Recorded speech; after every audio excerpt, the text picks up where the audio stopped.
Hello and welcome to Cyanide Racing, round 5 at Singapore. By God, hope you have enjoyed the 2 weeks break and hope you are ready for some more excellent action here at the Singapore circuit in the Marina Bay.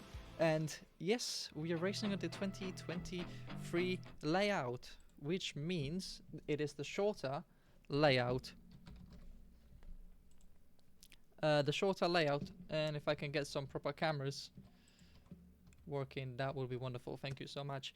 This is the shorter layout, which should provide hopefully a little bit more interesting action along the streets of Singapore. But regardless of the circuit layout, we will most likely or certainly have something truly spectacular to witness. Currently 20 drivers on the track. We are expecting a total of around 30 drivers here today, so 30 drivers around tight streets of Singapore always bodes extremely well. Regardless of that happening, I will be joined in shortly by a wonderful co-commentator, Dave from Vinger's channel. A wonderful in fact, here he is. Welcome, David. Hope you are having a wonderful day, and thank you for joining here for the 5th round, more already into the second half of the season at Cyanide Super Formula Challenge. My favourite kind of open wheel racing. I'm a huge fan of Super Formula myself, so to get to commentate on this, and just even as a co-commentator, it's gonna be absolutely amazing, and I can't wait to get started into this. Yeah, no, obviously, as Matthias has already explained, we're going around the shortened layout of the Singapore Grand Prix circuit. Now, Matthias, who holds the lap record around this track? Around the 2023 layout? Yeah. Very good question. I would expect Max Verstappen to hold the track record around here. You're actually wrong. It is Lewis Hamilton with the fastest lap of a 1:35.867. Around the new layout. That's very interesting. Exactly, and considering you actually remember that race was the one that Max Verstappen did not win. Remember, he was actually stuck down in 5th because the car could not actually be properly set up in time for Singapore. So in the end, it was Carlos Sainz that won that race. Oh yeah, it was Carlos Sainz, because the year beforehand, when the ground effect rules first came in, I believe it was Sergio Perez that dominated on that track. Yes, it was. You are correct. Sergio Perez was also very good around Singapore. Right, I'm coming into the server in just a moment, but unfortunately, one thing is just stopping me, so I'll be with you in just a few minutes. But otherwise, at the moment, I had a quick look at the unupdated standings, and from what I can see, it is Nathan Older dominating the championships in terms of the driver standings. But for the constructors' standings, that is Goat Scuderia, which consists of Johan Karolczak and Victor Bernat. Of course, two very famous teammates, and a combination even back in your league for the Pragas. So definitely we'll see some interesting racing from them tonight, I would imagine. Indeed, and those standings will be severely out of date, considering both Johan and Victor have unfortunately not been present in the last round. Victor mostly due to his responsibilities as the race admin and race director had to forego that round, considering that Danny Tutui is currently not at his station. That is true as well. I just actually want to kind of brace the audience for what kind of a race we'll be in for today, because in the safety car, in the last 14 races that have been at Singapore for the Formula One, there was 24 safety cars. Now, that does not include the ones that we may have this year, but it just gives you an idea of how tight the street circuit is and how easy it is to make a mistake. So the drivers really do need to be on their toes for this one. It is going to be an interesting challenge, and if I'm not mistaken correctly, we have over 20 entries on this occasion. We do. In fact, if I'm not mistaken, we are looking at around 25 drivers on the server currently. Well, there you go. So everybody's going to have to keep it together. Keep it sensible, most importantly. I will be keeping an eye on just about everybody. And we will we will make sure that this is all smooth. And if anybody does anything suspicious, we will be the first to call them out. But anyway, that's not our job technically. That's just commentators being commentators. But at the moment, yes, there is I think I would say about 20 drivers more realistically, just because some have probably not settled up, and just the admins and live stewarding as well. Indeed. But yeah, looking at the live timings, we can definitely deduce there's over 20 drivers very, uh, very easily. Very So easily this is indeed. going to Free be practice. this is going to be quite a tight packed Singapore. So just the Singapore on an average day, just replace your Corollas and Priuses and Yaris's with some open wheelers. Absolutely, and I can't wait to see how the Super Formulas take to the track. Remember, Super Formula isn't actually a World Tour series. The Super Formula series actually takes place exclusively in Japan. Unfortunately for this year, it is very much limited to Suzuka Yokohama. No, that's not a track. It is very much limited to, I think it's Suzuka, Fuji, and then maybe one round in Okayama, maybe one round in Sugo. But that really is about it. Other than that, the calendar is dominated by Fuji and Suzuka, which is a bit of a shame because Japan does have some good tracks, like I mentioned, like Sportsland Sugo, and whatever the other one is. I can't remember Twin the Ring name of. Motegi forever be one of my favorites. Motegi, yes.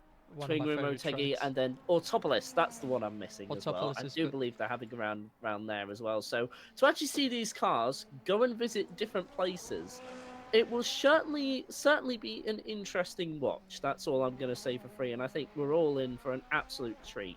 Definitely, and to be honest, Japan is in one of these unique situations where, considering how many tracks they have, the series can stay within the national borders and still have a diverse calendar. The only other countries that I can think of is United States and United Kingdom. Other countries, even France and Germany, I don't think they have quite as many quality tracks as the other three countries I have mentioned. Maybe Italy, but even then, just Monza and Imola. Um, Well, Imola's technically San Marino. yeah, technically San Marino, but still within Italian soil. Yes, San Marino within Italian soil, within reason. Oh my goodness me. Autocan. So what the hell Yeah, is going Autocan on in Chan? is good question. Francisco Ibarra this is good for. I believe it's one of the drivers that is I racing see, I see. today. What the hell happened there? That's all right. A very enthusiastic fan of the series, I believe. But And we love to see it. indeed, but to be fair, now that the free practice has come to a close, good cams please, we can see that Nathan Oda is still maintaining that advantage that he has had over the previous rounds. He is so far won over half of the races that he's entered in. Yes, I was just looking over the results, and Nathan Older has had an absolute barnstormer of a season. Well, of course, without the updated standings, we can't really give you up-to-date points. But as far as we can see, it's 145 points leading, and then of course the next car behind him is 60 or so points behind. So Nathan Older having a fantastic season, and surely only going to continue. He is clearly the Max Verstappen of the Cyanide Super Formula Racing Series. But we've also got Justin. Roland Justin as well, matching his time not too badly, just under a tenth there, just squeezing in there. And Sharon as well, Nicholas Sharon in third position. So there might actually be a little bit of a race for the lead, but I would like to see how this all pans out in qualifying as well. See if Nathan Older is just sandbagging and just waiting to unleash his potential. To be honest, the one person that from those two is sandbagging or just could have put a lap together is Ronald Justin, because if I'm not mistaken, from the practice throughout the week, Justin has is the only driver to dip into 37s. Wow. Okay. So Justin might be bringing the race to Alder this week, and I can't wait. To be honest, I do, because from last race, Roland and Tuki have brought their pace. They finally secured a 1-2 for IPK arrows in Ooh, Cyanide in race 1. nice. But in race 2, unfortunately, they were caught in so many incidents that they unfortunately both finished outside of the points with many pit visits. So hopefully, if the IPK arrows are on pace today, they will be able to carry that on into race 2 and forgo the repeat of what happened in round 1 or previous round at Road America. No, yeah, no. Obviously, unfortunately, I haven't been able to keep up with the stream, so unfortunately, a lot of the information you tell me I'm learning for the first time. So, we'll see. Obviously, how previous records influence the driving for today. At the moment, we have 16 drivers out on the track now. We're just beginning qualifying. Tuki Gonzalez, Pavel Malnikov now just making his way out on track. Um, Evangelos Peak, I think that's how you say it. I'm sorry if I'm messing these up. Please do correct me in chat if I'm getting any of this wrong. We've got Rix and Bobby as Hua makes his way out as well. And yeah, we currently have, I think we are going to have the 20 cars out on track. So it is going to be a very interesting qualifying session. Sarah Morfatova, your other admin in the Leadpour racing community, is currently leading the field out for qualifying. Indeed, she will be leading the qualifying field, so let's ride on board with her as she starts the first flying lap with the lovely wing camera, and let's see how she can do. So your lap pretty much starts here in the last corner. You really want to maximize the exit onto the start finish straights. Heavy braking into the turn 1 just before 50 mark, slower right down into this left-right chicane into a left-handed hairpin. Again, you really want to get a good exit here because the straight is quite lengthy. It's longer than you would expect before the next braking zone, and the longest straight, well, effectively the longest straight that you have on the track after turn number 3. And we have a little bit of collisions behind with Sandro and Apollos. I think Javier had a little bit of a hit with the wall, but regardless, into a move where I think it was Alex Albon or Guan Yu Zhou was squeezed into the wall back in the last year's edition of Formula 1. And again, this is another long straight, well, not a long straight, but the longest straight, which is pretty much signifies Singapore. It's just 90-degree corners followed by many straights. You're exactly right, and of course, as well, if we want to move on to previous iterations of the circuit, like, I do believe that Sarah Morfatova is approaching that as we speak. But she gets a bit of a tank slapper there, just coming out turn number 10, I believe that is. But my point being is that, the section she is passing right now and she's was when... off. Yeah, she's backed off, I can tell by the delta as well. But yeah, no, the section she approached actually was at a right-hander, and that used to lead under the bridge, and you had that chicane. Now, they actually removed that due to the fact that there was simply no overtaking to be had. She sets the pole time for now, but that is not very representative. That's only a 1:46.177. Expect that to be beat, and in fact it is. It was Ibarra and Vanit that have come across the line at nearly the same time, as then Nathan Alder begins to set the gauntlet with a 1:39.451. But some people miss that, some people don't. I personally don't miss that Sector 3, to be honest with you. Time's coming in thick and fast though, Mateusz. Asro and Justin sets a pole position now with a 1:38.4, and we should note that because these cars do not gain push to pass in quali as opposed to gaining them in practice, we will see pole position times be slower than practice times if they use push to pass, and they will be slower than race times as well. But Roland Justin currently with the fastest first and last sector. Now Isbrand Stopper setting the fastest first sector, and Roland Justin nicking it back by another 10th again, and these two are right next to each other, and it seems like Roland so far with a half a second advantage, theoretical, might catch Isbrand Stopper, and I think Isbrand Stopper has just pulled away. pulled onto the side of the road.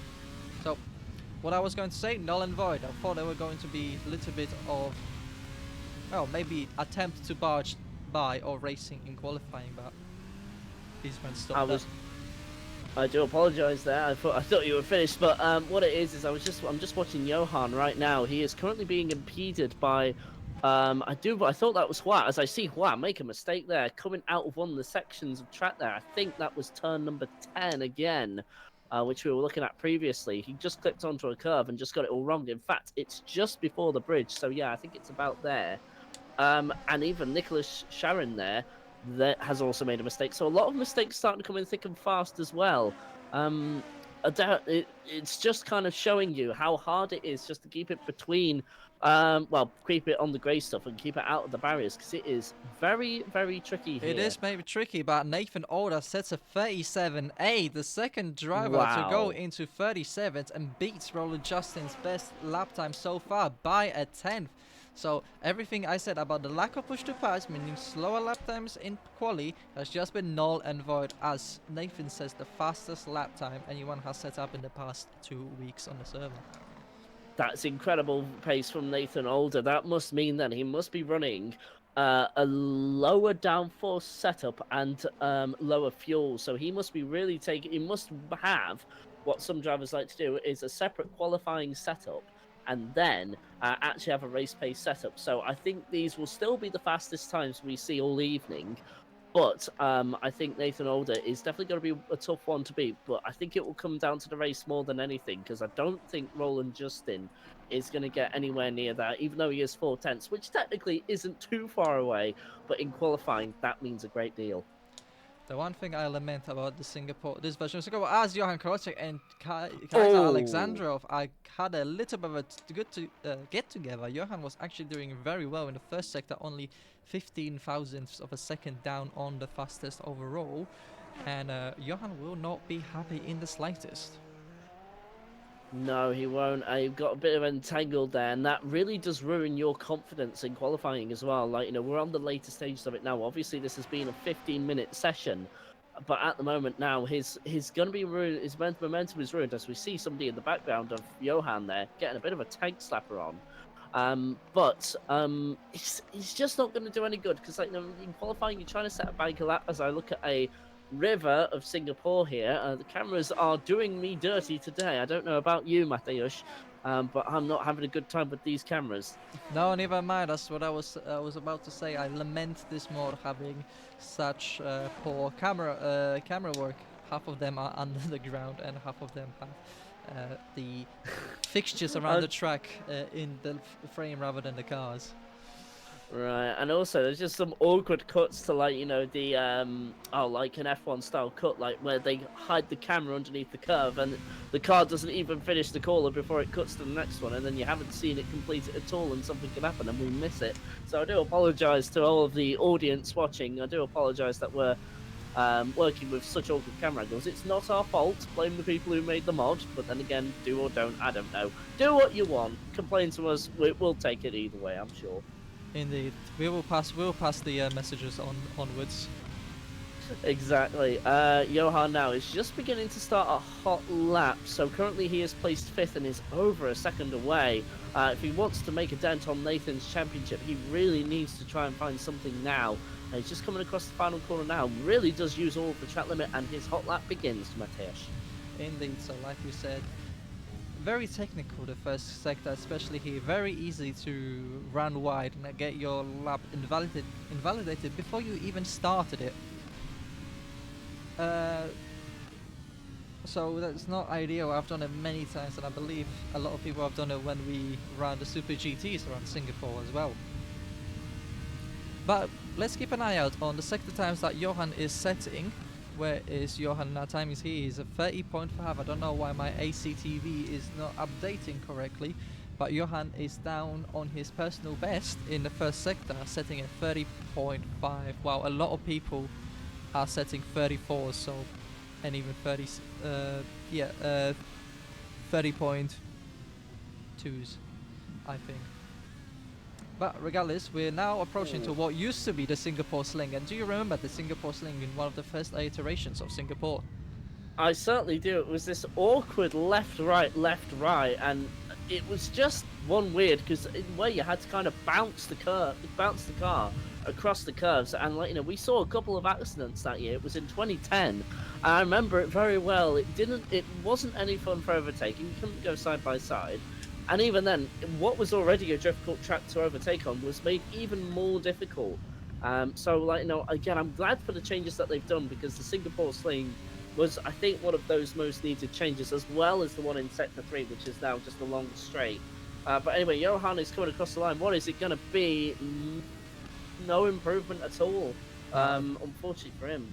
Unfortunately, no improvement at all. It's just been a sea or red sectors for the young couple. The driver who is setting purple sectors, Sarah Mulfatova, improving by 0.3 of a second on the absolute fastest lap time. So let's see what she can do.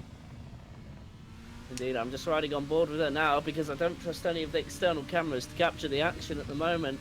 She's got 0.6 to the leader to make up, and if she can find that time, that is going to be one hell of a mega lap. Unfortunately, just getting it wrong here through the Singapore Sling. Definitely had a bit of a tank stopper there, so that's not going to help. She'll definitely have lost a couple of tenths there, but having it all neat there in that very slow left-hander, very understeery in the current F1 cars, but in these, it's not really much of a problem. You can keep it to the apex fine and get a good exit out there. Her lap looks absolutely beautiful. She has got that hooked up to the apex nice and clean. Her exits are great. She's only got the long straightaway to go just before the last couple of corners now. Let's see how she does here. Does she bounce the car across the curbs? Little bit, and just a bit of a show for us there in the commentary box. Thank you very much, Sarah. It should be flat through here. In fact, no, a slight lift there in fifth. Driver in front of her shouldn't be too much of an invalidation. It's only a personal best improvement. Indeed, but the driver who is making personal improvements is Johan Karolczak. He has the second fastest first sector on this flying lap. So let's see if he can improve his position to, well, maybe closer to the top 3 drivers. Personal best in second sector as well, and it is a top 4 finish, only 18 thousandth of a second behind Sarah Mulfatova. Wow. I don't know if you were on board with him, but I was just looking at his delta with throttle and brakes. He did not lift off there, unlike Sarah Mulfatova. He went into the final 2 corners, planted to the floor, and he was committed. He didn't care if it was going to end up in a spin or anything, so he's got good momentum on this lap as well. João Souza comes across in P15. Let's see what Antoine Byrne can do. Improves himself to P7, and Antoine made his debut last round at Road America, and what an excellent debut it was for the French driver.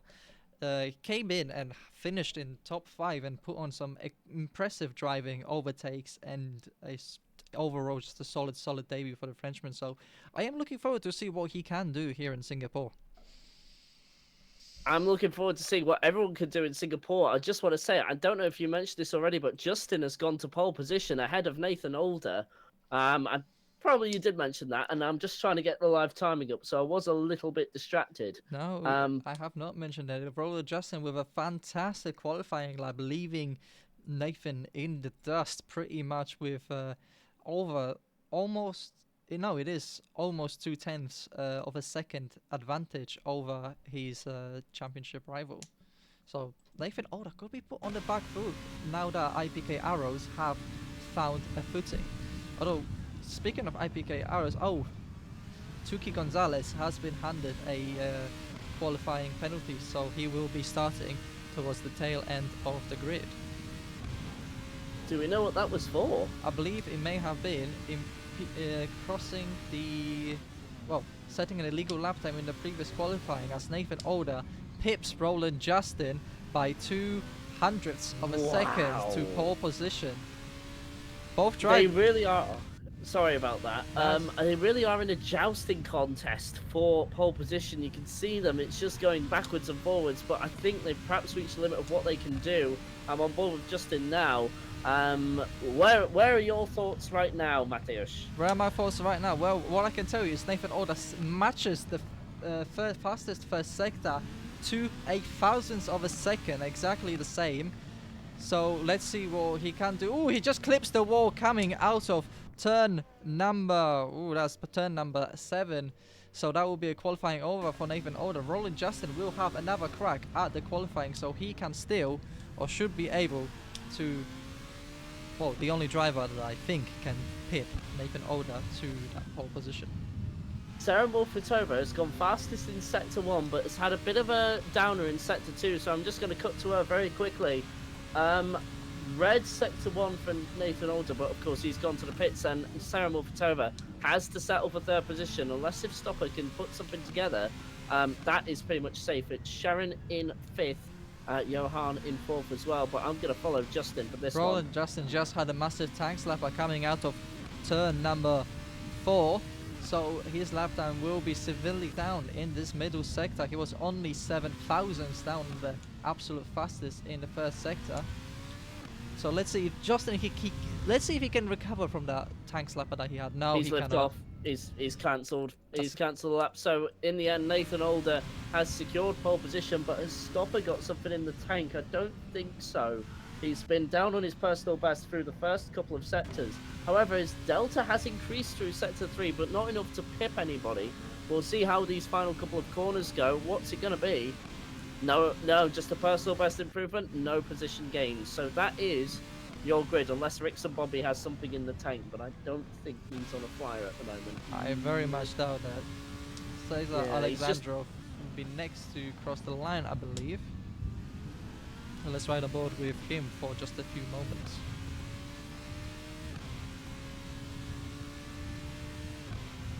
I just want to bring the fact that Hua has also not quite set a personal best just yet. He's only on the board all the way down in 23rd with a 3:22, but I think he actually came across the line when it went checkered. So whatever lap he's on isn't going to count. In fact, he was down anyway.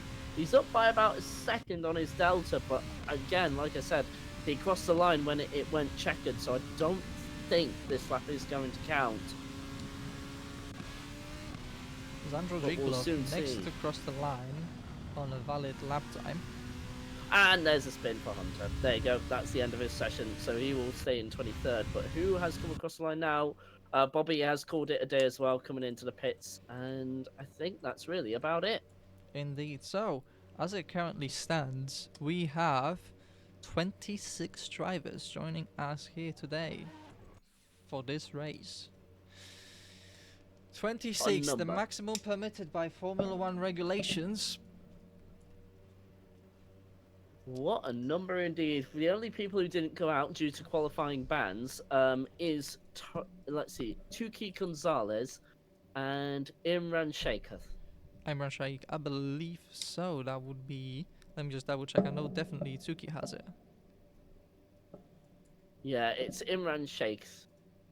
Unfortunately, if I'm messing that up, please do correct me in chat, because I do want to be authentic to everybody's names as much as I possibly can. Imran is fine, says Victor. Okay, I'll just call him Imran in that case then. Thank you very much, Victor, for coming into the chat there and correcting me on that.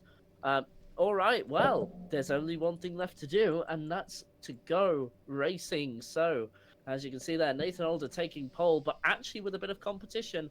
Roland Justin not too far behind at all. Should be an interesting race, that's for sure. Can you see the budget cuts to the commentator booth from the Sienna? They've only given us an Abarth instead of one of those fancy Formula cars.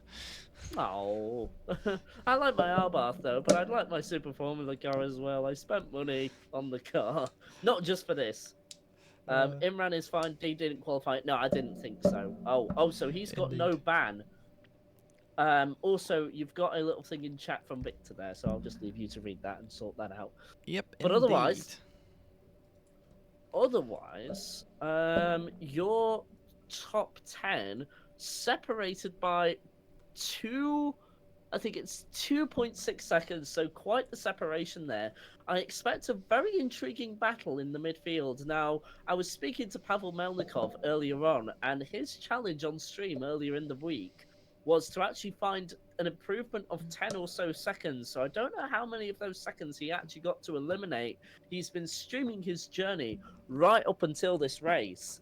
But unfortunately for him, he only finds himself down in 14th, so he's very much going to be relying on other people making mistakes he might be making some last-minute setup changes as we speak. I will go and check his Twitch now for you and see what's going on. And watching the But show, we can otherwise, appreciate the Roland Justin's IPK Arrows livery with these wonderful Ooh. glowing elements right in the shade. It just looks just little highlights, but they do make the livery stand out quite a bit. Ooh. I did notice those earlier as well, and they are absolutely good looking. Great liveries as well from everybody of the drivers as well. Like, you know, there's not really a favorite that I have, as much as as much as though you'll want me to have one. Anyway, we will count down our grid. Mateus, it is all down to you. We've got 1 minute and 40 seconds to go. Alright, so let's just quickly move on to race 1. So, Nathan Older on pole position with Roland Justin alongside him on row 1. Sela Mufatova on her return goes to second row, just in front of Johan Karolczak. Watch out, there could be fire breaking out between these two. Nicholas Shiren takes P5, a good finishing position for Team Track Titan. Currently in P6 is Antoine Boone, but I believe Isbrand Stopper was supposed to be on that grid just below that, with his teammate Kevin Vander just behind Antoine. Javier Fernandez takes home P8 with another driver missing next just behind him. P9 now for Javier. James Quinn with a P10 and Fotis Katrekos in P11. Apolles takes P12 with Evangelos P13. Pavel Melnikov with a P14 with Charles Souza for P15. P16 is for Rick Zimbobwe and Mal P17. P18 we got Logan Edward, and P19 Lex Nogueira, a team owner and with a good Portuguese themed livery with Zandro Gigolov Racing Force Portugal, his teammate alongside him. We got Kaiser Alexandrov 21st with Hunter Hua 22nd. Imran takes 23rd with Tuki Gonzalez being quite a way back due to our stream positions, as we actually, instead of doing this, I will go into P7 and Here we get go, the the grid. lights count down. I will be racing anyway. We've got 6 red lights. We are racing in Singapore, and it's a good start from Nathan Older there. Sarah Morfatoa trying to take advantage, but Johan in the background there getting an excellent start. He's down the inside of 3 drivers. That's going to end in tears. It does. That forces Sarah Morfatoa riding all sorts of collisions in the background. But for the most part, I think everyone's gotten away well. Sarah Morfatoa into second for now. Indeed, it looks like most drivers have evaded carnage. But we have contact between Fotish. He gets sent into the wall with quite a few drivers in the wall. That is a pile up, and we may. Oh no, and a failed rejoin as well. This surely has to be a restart. Surely we will see. That will be a race director's discretion whether a race restart will happen. And more contact downstairs. Roland Justin ends in the wall. Johan Karolczak is promoted up to P2. Wow, okay, yeah, more contact between them two. Of course, there was some, and we've had Pavel Malnikov, and there's been a ton of accidents, and yes, race restart has happened indeed.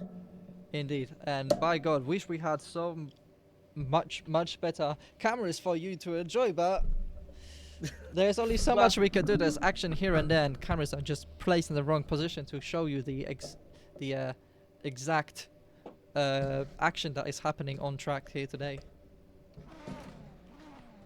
Well, we've just gotten word from one of the admins. I imagine it's it's Victor there, but he's not going to make another restart after this. So that is a clear message to all the drivers: stay clean. Please keep it between the white lines, and please respect others when you are racing. So clear message sent out from the admin there. Do not abuse their kindness, because they will not do another restart after this. But I'm actually just going to bring it back to another issue that I had. Well, I was actually commentating on an F1 23 league. I know it's not this at all, but just bear with me. I have a point to this. We had such a clean race in the first half, but then in the latter half, it starts raining, and every 3 laps we had carnage from what you just saw there, and it was absolute chaos. Kind of reminded me of all of that for a little bit, but anyway, we are now going to have a second chance at a start, and Matish, take us through this one. So, 15-second countdown has begun, so we should see, indeed we see the lights popping on now. So we will be racing with 26 drivers on the grid. 6 lights have come on and 6 lights will go out right this instant. And we see good start from Nathan Oda and a lot of drivers jolting for positions to get a better start. Excellent start from Johan Karolci. He's already down on the inside of a lot of drivers, improving his position up to P4 already. Much cleaner this time. There's a few drivers in the wall already, but that is to be pretty much predicted with the grid this big. Oh no, and there's already all sorts of collisions in the back of the field. Oh, James Quinn has a tank slapper and spins himself. Luckily manages to avoid contact. Oh, I thought he was going to reach on that. Oh, there's actually... Oh no, it's carnage again. And I think there's been a few drivers that have been kicked, but Justin Cheremov-Tova initially up in second place there, as Vanitz has also lost a couple of positions, not by any sort of mistake. He's now from 9th to 11th. No sort of incident there, but anyway, Justin back up into second place, Cheremov-Tova losing out to him, and Johan Karolczak right behind her there, only 4/10 of a second between them. So at the moment, with first to fourth, only separated by 1.8 seconds. Indeed, and now we enter the one of the main straights section of the Singapore, which is just back-to-back straights. Followed after this 90-degree corner, we enter the 2023 layer. Let's ride aboard with Johan Karolczak directly and see if we can make any inroads on his championship leader. Johan already using push to pass, as we can see on the left, already 9, Sarah and Nathan both having still the full 10 permitted. Yeah, so it's a nice thing here. So with Super Formula, a little bit archy-bargy between Imran, sorry for that, but Imran okay, driving against Zandrov like the racing touring cars, a little bit of rubbing is racing, but that never ends well here in open wheelers. No, of course. These open wheelers are a lot more sensitive to bashing around. You can't trust the chassis to keep you in good stead. So they're just going to need to be careful with the amount of contact they make. But as I was saying, just kind of coming back to the topic of push to pass, if you kind of to explain it in layman's terms, right? You've got that battery power that F1 cars use, and you can recharge it and you can deploy that as you wish. Well, think of that with push to pass, but there's no regeneration cycle. It's not like a hybrid engine. There's been an accident in 14th. That is Fotis, the Greek driver there, making a mistake, just coming in to turn number, I believe that's turn number 9 indeed. Yes, it is. Turn number 8, I should say. Oh, Eastbound Stopper has a little bit of a touch with the wall here in Singapore Sling. That allows Christian Ibarra to get close on by, but not enough to get on by Eastbound Stopper. Indeed. At the moment, the things in the leading battle have kind of calmed down, and they've just kind of settled into a rhythm. Shidleski actually improving up another position, actually went into the wall very briefly there, but continues on. He's in a beautiful BMW Sauber livery, and I must admit, I love seeing that everywhere. It's such a throwback. But just to finish off what I was saying about push to pass, it's got no regenerative abilities, so as soon as you use those 10 push to passes, that is it. You cannot use them anymore, so use them wisely and deploy them throughout the race instead of one go, or save them to the end. You never know. Depends what you want to do. Indeed, we saw Johan Karolczak getting close to 310s within Seraba throughout the last complex of Kevin getting a little bit of a brake oversteer on the entrance into turn 1. Manages to keep it, but Johan was within 3/10 of Sarah Mulfetova, but did get a tank slapper coming to the final sector of the race as Apples grows wide, and Kevin with a wonderful inside move moves on by the Spaniard. Great move indeed. He is now up into 10th position. At the moment, the closest battle out on track has to be, I think, between 2nd, 3rd and 4th at the moment, only separated by a bit. And then as soon as I say that, Jiglov there has made a mistake, has parked it somewhere. Probably just braked a bit too late. I think it's also going to the barrier. I'm trying to figure out where he's actually gone. I'm not too sure. Ooh, Nicholas made a move down the inside on the Frenchman of the French Antoine Byrne. Almost getting into contact, but both drivers keeping it very, very nice and clean. And Nicholas again on the attack attempts a switchback. going into turn 10, I believe, and has the Ooh. slipstream, has the push to pass, is on recharge at the moment, but managed to get by Antoine Bund on pure slipstream alone. Had a brief timing glitch there. I was just about to say Sarah Morfatova has gone into the lead, but the timing updates itself. And Sarah Morfatova is still, in fact, in third position, but Johan has closed that gap now to just under 0.4 of a second. So Sarah Morfatova is starting to feel the pressure there. Johan has 8 push to passes. Sarah still has 9 to go. So this is honestly on even keel. She could probably Sarah just use used hers to pull away. Yep, so she, as I was just about to say it, Sarah Morfatova walks the walk. So there we go, Sarah Morfatova applying her push the pass intelligently, and I think she just went wide there. Yes, she did. She completely misses the track limits there, so that will surely be a cut warning on a real penalty, as Shibleski has made a mistake. Actually, looking at the timing, it looks like Sarah Morfatova gave up the any advantage she would have gained, because the gap went from 8/10 down to under 3/10. You know what? I think you're actually right, because that's exactly what's happened. I don't need to add anything onto that. Well said. Fernandez, though, has had a moment, though, just coming through the sling. He has lost out to Antoine Bunn and Nicholas there, the Polish driver. So Nicholas improves up into 5th position, but 5.2 seconds away from any battle with Johan. Oh, Johan has a hit with the wall, and that's going to cost him a lot down the main straight. He's forced to use push to pass just to stay onto the rear gearbox of Sarah Morfatova. Yes, I was just seeing that he used it, and then of course the information that you gave me didn't really require much imagination there. Again, I apologise if you're getting this on the stream, but our timing tower is somewhat glitched when drivers come across the sector 3. It seems to swap the lead at random.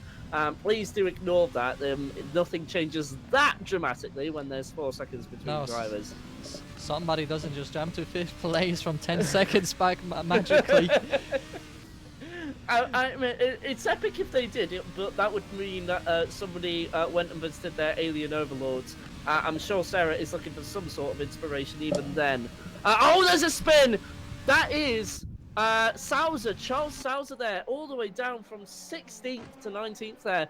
Lost it coming towards the final corner into the barrier. He's able to continue on without getting another driver involved, but that's the end of that, as now we see a battle in the top 10, Mateusz. Indeed, we've seen Kevin Vanet making moves left, right and center. I'm not sure whether he was involved in an incident at the start of the race, but he is gone from outside of top 10 now within well within top 10, now closing onto the back of Eastman Stopper. However, he has been using his push to passes in a very liberal manner. Still 12 minutes left and he's down to only 5.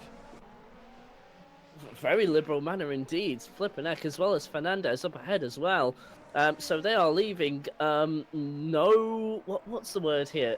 No thoughts unsaid. That's the best I can do with the no little time such, I've just got. press the pedal harder, that's it. Like that may just be as bad as when I was trying to figure out what the meaning for shrapnel was. The bomb things, yes, like that. So that was just as bad. But we are now seeing personal bests come from the top 3. We just saw Justin have a personal best. Sarah Morfatova starting to create a gap to Johan there. She went into the 138s as well, and that's her personal best, as Imran has made a move on Apelles there. I think Apelles actually made a mistake side there. for the turn 1, Kevin and Eastbrand manages to edge himself out ahead of the French driver, but he will still be under pressure, or he will feel the pressure, as still within the slipstream range and down onto the longest straight now. Neither of them using their push to pass at the moment, so this is purely slipstream and straight line speed. I'm a bit surprised as Kevin does to swap back, tries to slip down the inside, and that is coming through turn number 4 there, but unfortunately wasn't able to make it stick. Yeah, no, that's actually okay. That's actually turn number 7. Beg my pardon. So there you go. So at the moment, Kevin Vanet looking very racy behind Stopper. This is only for 8th position, and then if he could get past Kevin in a good amount of time, he would have 6 seconds to catch up to Fernandez, who's in 7th and only has 4 push passes to go. Indeed, that was a good read by Eastman Stopper to move back onto the racing line and tempt Kevin into a move down the inside.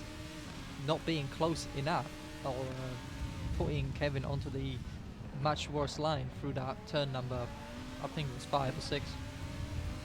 It's actually turn number 7, believe it It's or turn not, number because 7. technically, yeah, because that little right-hander there is counted as turn number 6 just before. It's that little kink, and here we go. Kevin again trying to put Stopper, well, forcing him into some sort of mistake.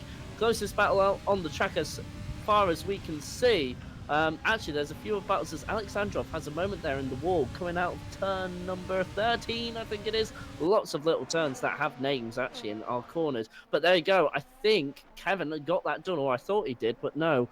He has to hold position behind Stopper still, and this is allowing Christian Ibarra to get involved in all of this as the Greek driver of Fotis makes up a position for 12th on Apelles. It's the tricolour flag battle between the Dutch, the French, and the Italians, and somebody has been kicked by the admin, so somebody's driving standards have not been up to par. Indeed, and I'm actually seeing Kevin Vanet. I'm actually observing his acceleration and throttle inputs. Sorry, his brake and throttle inputs, I should say. And what he's doing is, as the car is as he's shifting down the car, he's actually applying a little bit of gas there to try and match the revs as the car comes down. Now, So I do not have an easy time driving these cars, so I'm actually kind of impressed that everybody here, especially in the top 10, are actually keeping that thing on the road, because I find it so difficult. So I'd like to oh, take there's a their spin setups. between Javier and Ooh. Zandro. There's going to be a little bit of a back marker action. Back to the point that you were making. Kevin going down the outside. Isbran forced down the inside. Oh, it's Isbran in the wall. Isbran has made a mistake, gone a bit too deep into the right-hander after the bridge section, and unfortunately has demoted himself down to P11 after a good Isbran has a good had a good Road America round. I thought you were just going to try and say was having a good battle, but evidently you were thinking a couple of steps back. Well, just to say it was a good battle up until that point as well, because Kevin was having to try. It reminded me of Michael Schumacher versus Fernando Alonso round Hungaroring, both 2005 and 2006. Great battles that they were, but that track is just so tight. And of course, Singapore, very tight circuit as well, especially when you get into the windy and twisty things. Well, windy, twisty corners, not things. And then, it's just difficult to overtake from there. But Kevin Vanet's starting to build a bit of a cushion to Fernandez now. So I think that's all safe. The next battle on track that I am observing is between Antoine Bunn and Nicolas Sharon. Oh, spin for Apelles. Tuki Gonzalez has to manage between, well, it was both between Apelles and I think it was Fotis or another driver. Could have been another back marker, but Tuki Gonzalez, I think it was another back marker. Jiglov. Yeah, because I saw him get involved in a collision earlier on, unfortunately. So Jiglov, down a lap, he's not used any of his push to pass at all. And he's struggling there. He's having an absolute miserable day at the office. Yeah. And unfortunately for him, he is just absolutely lagging around there and just trying to get the race done more than anything. Now, just before we do continue on with the race at hand, unless if something dramatic is about to happen, what is the race format for the next race? So we got 220 minutes with reverse top 10 grid. Right, and yes, so reverse top 10 grid. So that means if things are to finish as they are, Older would assume 10th position and Imran would take pole position next race. But he has 6 minutes left to do that yet, and about, I would say, 4 or 5 laps left to go right now. Stopper, though, looking very racy behind. I will say, though, I've got an affinity for Imran's livery, because if you haven't seen a quick look at it, it's got that GSK on the side there. And I must admit, there's something very simplistic that I like about that livery. I'm just looking at it now, and I'm like, yeah, I hope you get 10th. I want to see that on pole position. But Stopper might have something to say about that before the end of the race. Indeed, unfortunately, Imran has the curse of the Dutch behind him. So wherever you see racing, it seems like the Dutch are there in the modern day, trying to foil everyone else's plans. I just want to say as well, Sarah Morfitova is bringing into her crutches Roland Justin. She is now only 1.2 seconds behind with 5 minutes to go in the race. She has got more than ample time to try and make a move, but she is one behind on her push to pass. She actually lost 2/10 on that lap. So Sarah Morfitova has found something in this last stage of the race, and maybe has just been able to keep her tyres alive. But Johan Korolchak, 7 seconds behind all of this. I don't know if he'll be too happy with this, because now Nicholas Sharon isn't too far behind either. He's 2.5 seconds, and anything can happen when this happens. And Sarah Morfitova, as soon as I say she's only got one behind, she's now only got 2 push to pass opportunities left now. So she has been very liberal with her usage. To be honest, there's only 4 minutes left. Now is the time to be liberal with your push to passes, especially since some of our drivers still have over half of them remaining. Well, Roland Justin has 4, so he can just press them as soon as they activate. But let's turn to Nathan Older, who we thought was going to have a very close battle between himself and Roland Justin, but has just pulled away 5 seconds from Roland. Yeah, so Nathan Older really kind of just leading the way. There's not really much else to say about it. He's had an absolute dominant race. The Brit has just been there from lap 1 and has never really been challenged, to be honest. We were all hoping Roland Justin would actually bring the fight, but it just hasn't happened at all. In the end, Nathan Older able to control the pace from in there and hasn't gotten into too much dramas, even with the back markers there. Of course, we've seen a couple get kicked. Jiglov has gone. Hua has gone. I'm not sure what's happened to Evangelos, though. He's still in the pits and has been there for about 7 minutes, so he's probably called it a day for the time being. But then as soon as I say that, 1:37.8 from Roland Justin there. Oh, and it seems like Ibarra had a little bit of an issue coming out of the bridge section. Imran is now alongside him. Isbrand Stopper just behind them. Can we get a free wide into the final sector? Still side by side. Ibarra losing 2 places. For the price of 1, gets a little bit of a slap from Isbrand Stopper just to make him go by. But again, Isbrand Stopper just losing out again. Maybe he gave the position back after deciding that that move wasn't really too fair. Indeed. So Ibarra losing out position. So right now, Imran loses the pole position royalties. But to be fair to him, I don't think he's going to be all that bothered. He uses his second to last push to pass. So he'll be using. Yeah, he'll have 2 remaining. So actually, he's going to use his third to last push to pass. But now Ibarra is starting to become under pressure. It's starting to come under pressure even from Stopper. They are now going around turn number 8, and Stopper looking very good here, but has probably picked the worst time to go behind the car, because unfortunately around this section, no real opportunity to overtake. It may not be, but in Super GT we've seen plenty of people attempting a move down into this section. Well, that's Super GT. I mean, you can play around with the chassis a little more. They'll probably take a bit more of a beating, but like we said before, these open wheeler cars, they're very soft on their suspensions. But I think Sarah Morfitova's had a mistake, because she has dropped 4 seconds, 1:42.865, and something's happening. There was indeed something happening. Isman tried to make a move around the outside for turn number 11. Just after the bridge section, but Christian just ran him to the line. Now Christian deep instead.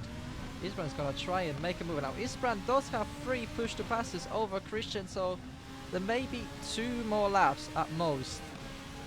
Yeah, I believe there will be 2 more laps at most. Sorry to cut in there. I've seen a couple of mistakes out on track. Pavel Melnikov got it wrong out of turn number 10, and Sidleski as well has got it wrong twice in the lap, and just coming over to that bridge section as well, just after the sling. Couple of mistakes from him. They reside in their current positions for the time being of 16th and 17th, but I think there'll be a bit of hurt pride there, and Melnikov might have had another position if he could have caught up in time. But at the moment, Sarah Morfitova... 3 wide into turn number 7. Isbrand Stopper just pushing the other drivers off just a smidgen. Katetros is now arriving on the scene, so now we have 4-way battle for P9, but Ibarra just able to stay within touch with Imran just through slipstream alone without the need of push to pass. Both drivers around him had push to pass, but Ismail Stopper improved to P9. Whether that was a totally legal move, that is up to the shooters to decide. We only had a single angle to take a look at.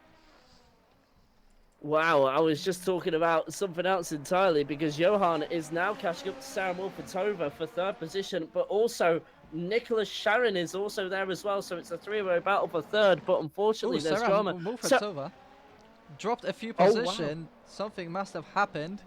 Not sure what has happened, whether there was slight contact between Johan and herself, but Sarah now down to P6. Is she nursing a problem? Could it be that she underfueled the car just by a smidgen? That is a very interesting question, because I even saw that she just slowed down, as leader is now on final lap. He is coming around the Singapore Sling as we speak. Justin in 2nd, and now Sharon occupies 3rd position. So I think Sarah Mulfitova has ran into a problem, and I believe it could be underfueling. We'll of course find out towards the end of the race. I'm sure she will put in chat what happened. But this has been excellent racing from everybody here. We've had something to look at wherever we've looked. So a top job to the drivers, top job to Cyanide for gathering this money, as we see Apellas make a mistake coming into the pit lane. I believe he tagged the pit entry board, and unfortunately just brought him to a halt, but he's pitting in and evidently needs repairs. And now we see Gonzalez, and there's a spin in 11th place, and that's the Greek driver of Fotis there, and he's down to 13th. As we see into the final sector, we have Antoine Byrne just behind his French compatriot Johan just ahead.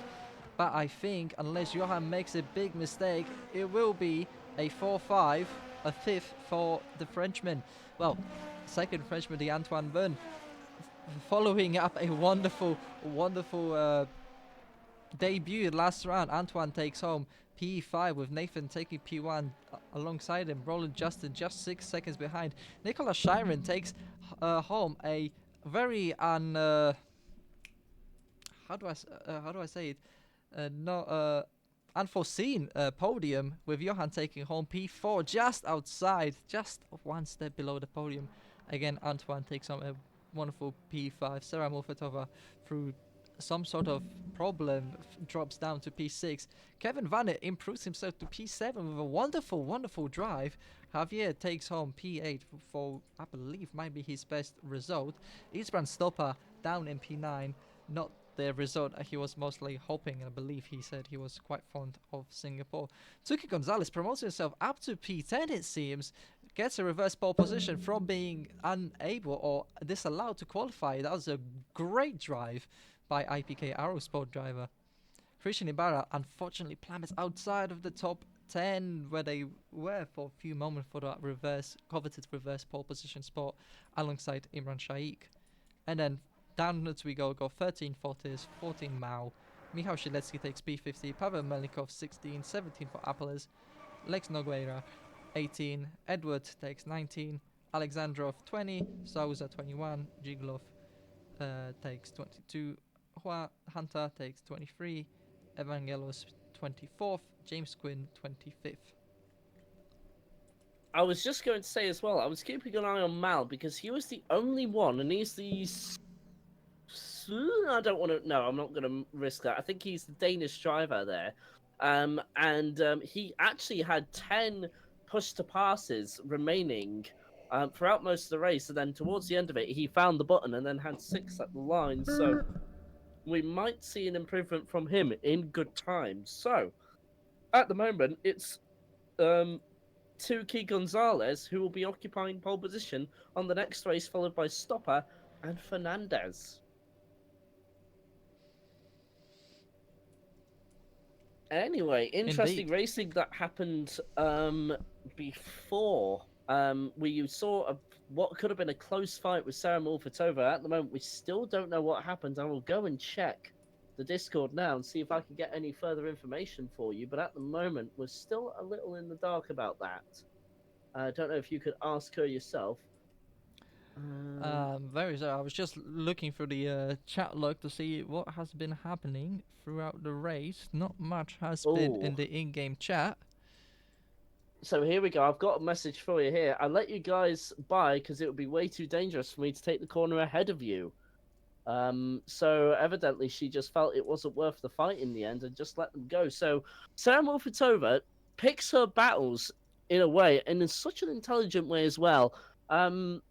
Give credit where credit is due. She's a very intelligent driver and very quick as well when she's really on it. Like, I remember when I was commentating on, I think it was either Breakpoint Racing at the time, and I was racing in it as well, and she absolutely dominated that Formula 3 championship, and that's where I know her from, mostly, as well as being an admin for your own league as well, Lead Poor Racing. But she is stupid quick, and it's always good to see her be on the top step. It gives me nostalgia vibes. Indeed, there's always some nostalgia, Van. To be honest, there's quite a lot of drivers I would love to see come back and race in one league again. There's Van, there's Martinez, Johan's already racing here, Sarah, there's Juan, and Ike. There's many more drivers that I would dearly love to see in a race together for at least one more time. Yes, same here. But anyway, we have now got a grid for the next race. So let me take you through that right now. We have Tuki Gonzalez on pole position as he finished 10th. He is followed by Javier Fernandez in second, Kevin Vanet in third, Sarah Morfitova in fourth. At least she'll be in a strong position for this race as well as... Nope, well, we got to do that again. So Stupa in second, actually. Fernandez in third, Vanet in fourth. Fifth is Sarah Morfitova.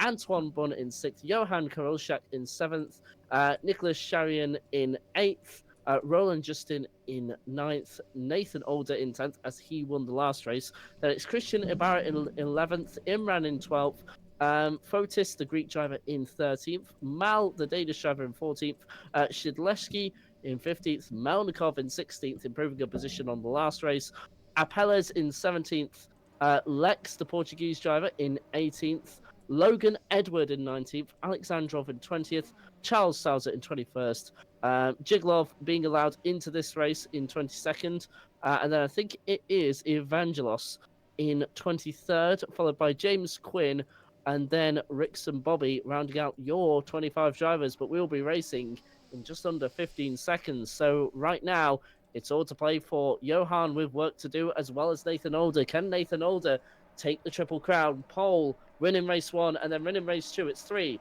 4, 5, 6 red lights on your screen. We are racing in Singapore again, and it is a good start for Tuki at the very least, but very delayed start there from one of the drivers. I don't know, didn't catch who that was. That might have been Bun. I think it was. One of the drivers forced out right. That is Sarah Morfit over there, ignoring turn number 1.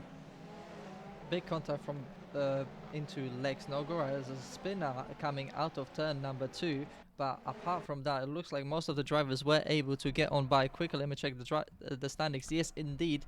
There is a bit more contact down below, but it seems like only mild rubbing is racing that you get in.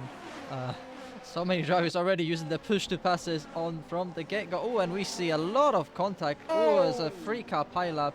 Antoine Bun is involved. That would be a big damage for the Frenchman, and I wouldn't be surprised if he would call it over. Nicholas Shiren spun again himself.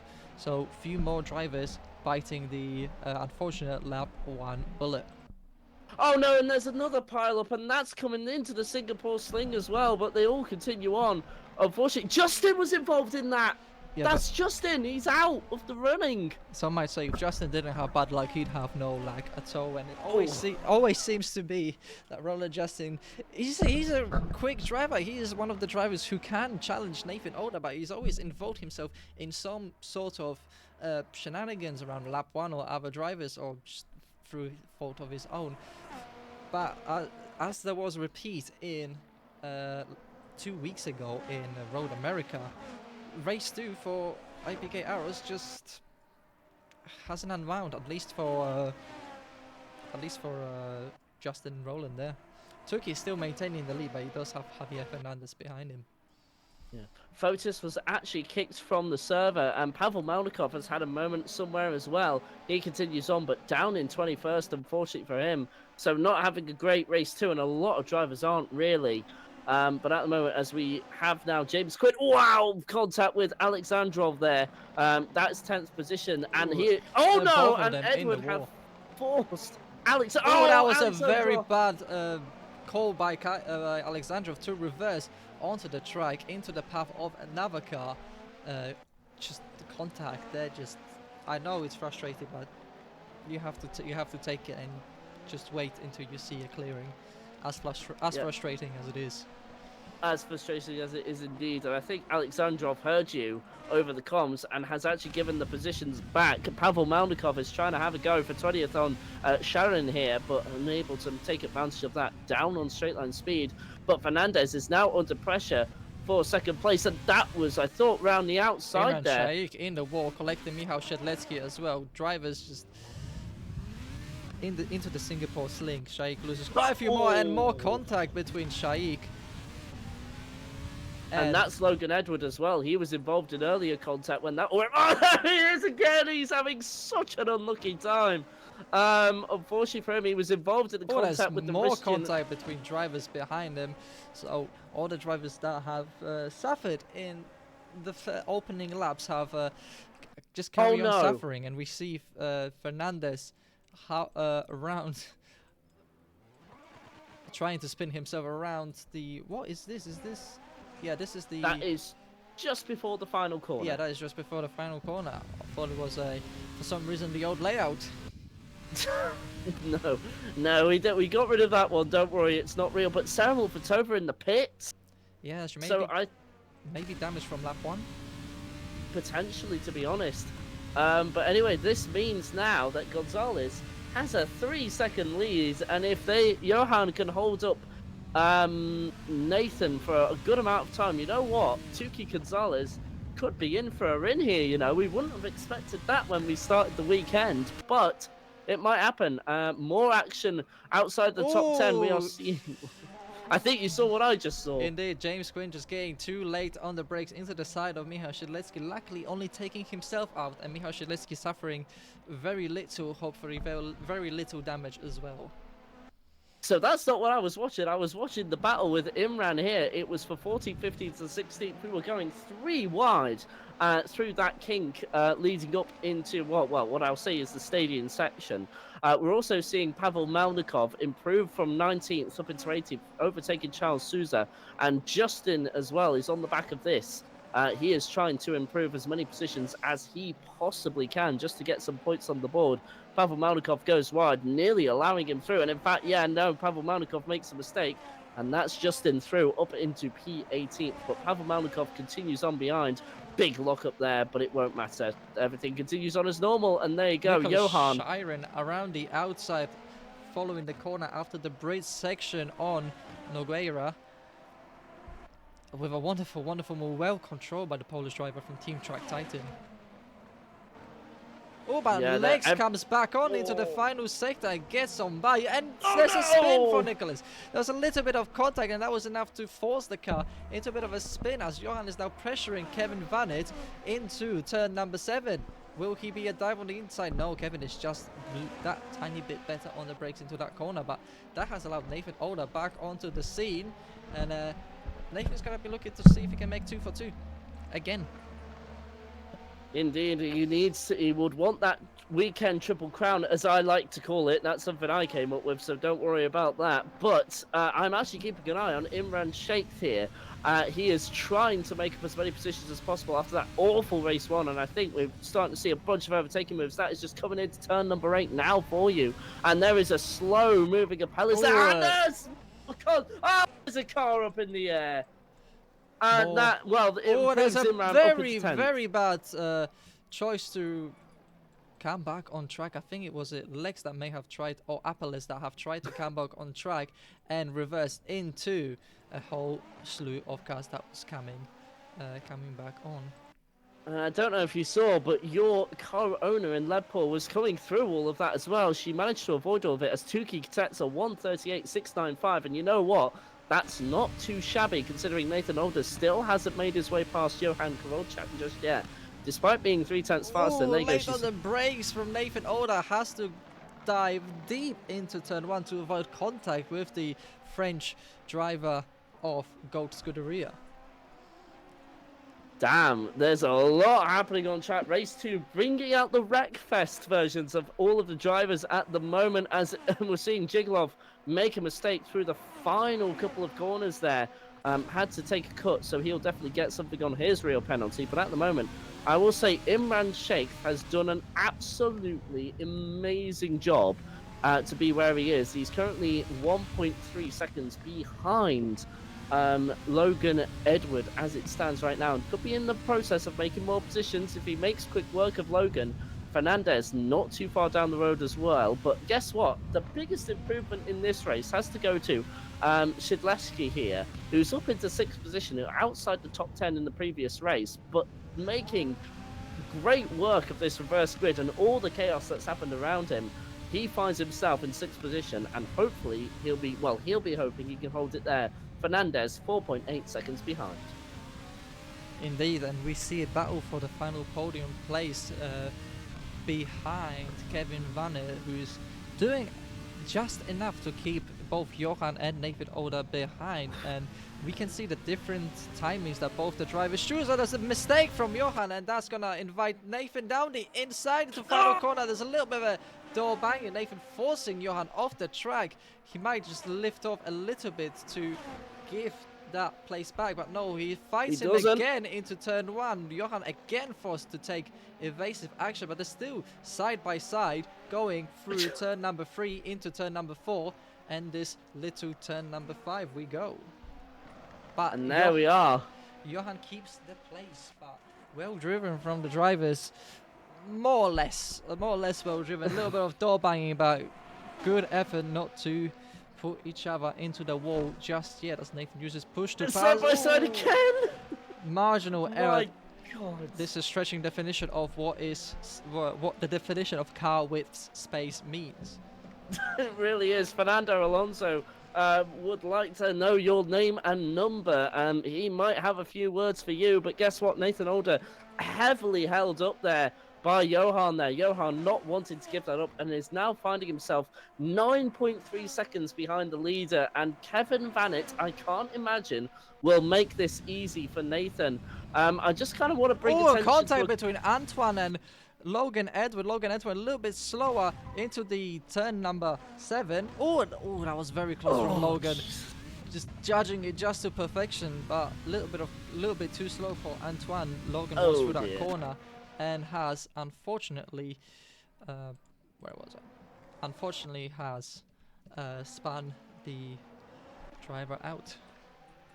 Logan Edward as well, carrying orange on his front wing as well, so he doesn't have the best performance from the car either, so he is going to be really struggling for the last couple of corners. But I'm just before that was all going on, I wanted to bring attention to Sarah Mulfatova and Roland Justin.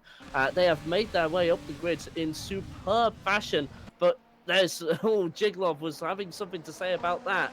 Nearly looked to the inside of Sarah Mulfatova there, but nothing to it in the end, as Pavel Malnikov and Nathan Sharon there going to battle, but Malnikov coming out top for now, but that was until the straight line, and Nicholas gets that done rather easily. But at the moment, with the progress they are making, I believe Sarah Mulfatova and Justin will still be on for top 10 finishes, and now we're seeing a battle side by side between Fernandez and Quinn.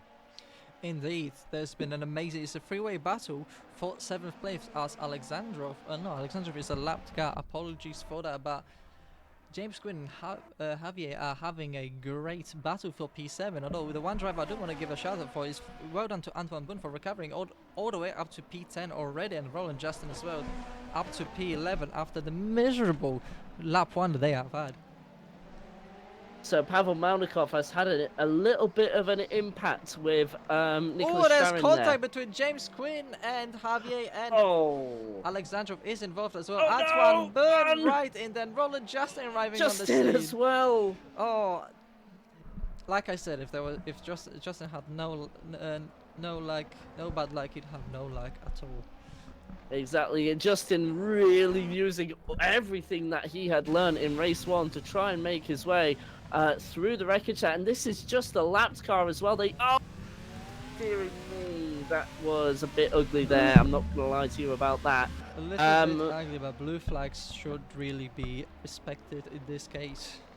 Absolutely, of course, because with the aero wash that these cars generate, you know, it really does cause a lot of terminal understeer. So it really is best as well. There we go. He's been kicked from the race as well for that.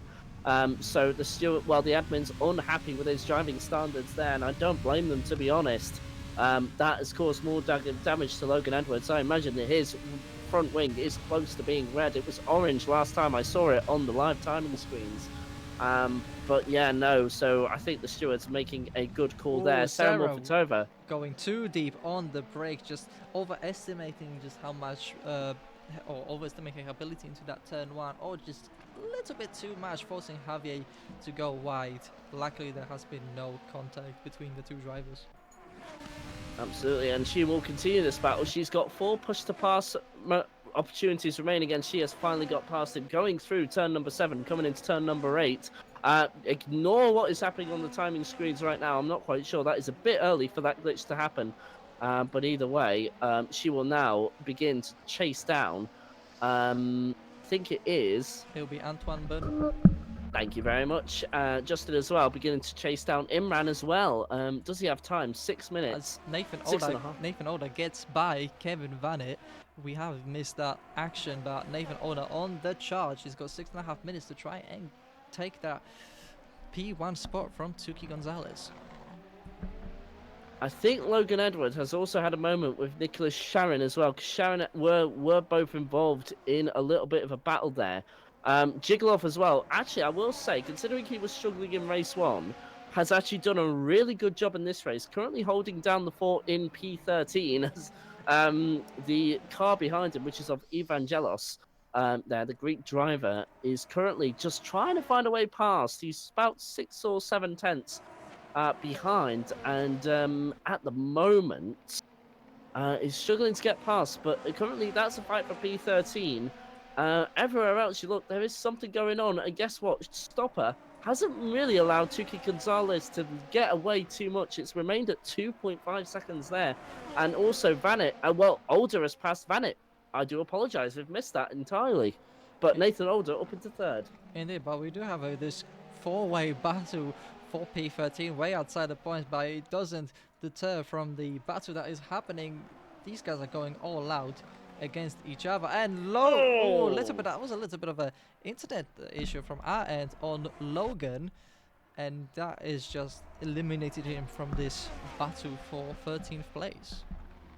I will say Logan was doing a really good job at that point to just keep it going, because he's been involved in so many incidents, and now we have a crash with environment for Javier Fernandez. His front wing has gone red, so unfortunately for him, as we're seeing then, Evangelos go into the wall there, and he has a crash with the environment, but his car is mostly yellow at the moment. But right now, Jiglov and Nathan Sharon going at it for P13. Indeed, as we see Imran Shaikh making move up to P7 past James Quinn, and on the back of James Quinn, we see Roland Justin and Antoine Bund just arriving on the scene.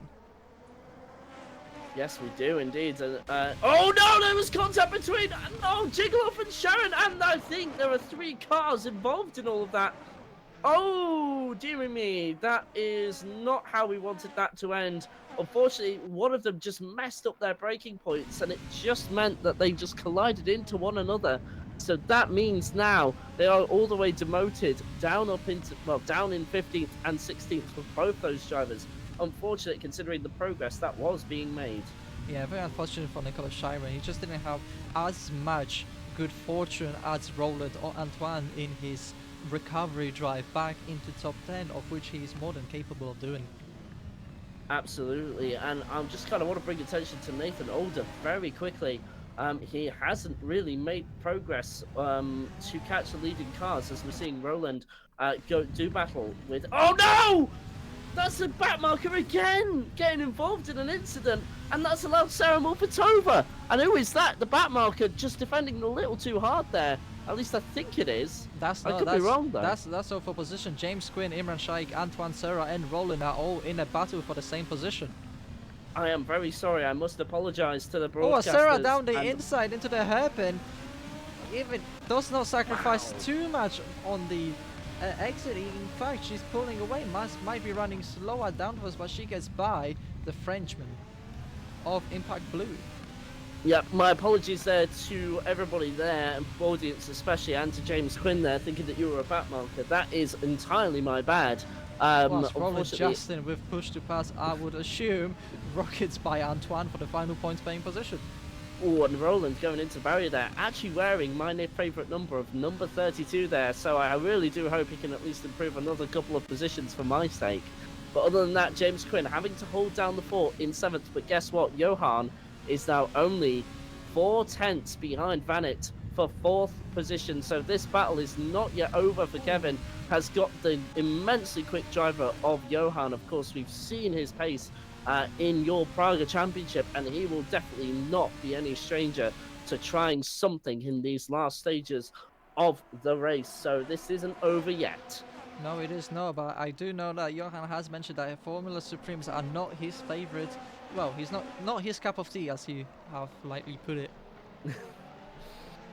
Well, even then, he's still in the top 5, so I wouldn't take it all away from him. He's definitely found something in the car, and wearing that number 1, of course. I think he's having a whale of a time, though, with this battle, but of course he will be having that understeer thanks to the aero wash that these cars provide, and unfortunately Johan will lose a bit of momentum there, so he wouldn't be able to try anything down this part of the track now.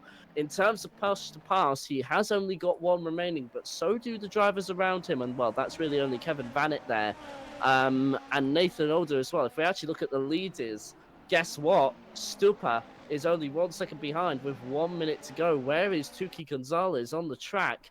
I think this will be the last lap. This could be the last lap. Let's just have a quick look on the track map indeed. And where are we? Oh no, James Quinn has had a collision with everybody there, and so is Sarah Mulpitova. Unfortunately, she was involved in a collision. Sorry to cut across you there. I was just keeping an eye on things there, but James Quinn had a moment going in to the last section before the last corner.